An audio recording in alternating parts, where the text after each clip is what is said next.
एक अंतर समझ लेना राम और रावण में। राम के पास जो है वो पर्याप्त है और रावण को जो प्राप्त है वो पर्याप्त नहीं है। रावण के पास पंचकन्याओं में सबसे सुंदर स्त्री मंदोदरी जैसी सती मां उनकी पत्नी है, लेकिन उसके बाद भी जंगल में घूमते हुए एक तपस्वी की वल्कल पहने हुए युवती को अपनी रानी बनाना चाहता है। लेकिन युद्ध के आखिरी दिन जब रावण पड़ा हुआ है, नीचे निश्चेष्ट उसका शव पड़ा हुआ है, तो मंदोदरी ने विलाप करने के बाद पूछा, वो कहां गया जिसने इसे मारा? और रघुवंशी राम उदास एक पत्थर पर बैठे हुए कि इतना रक्तपात क्यों हुआ। मंदोदरी गई, पीछे से पहुंची।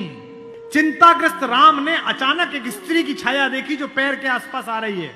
राम सचेत होकर उठे और पलटकर कहा कि देवी मैं आपको प्रणाम करता हूं, इस निर्जन रण क्षेत्र में आप कौन हैं?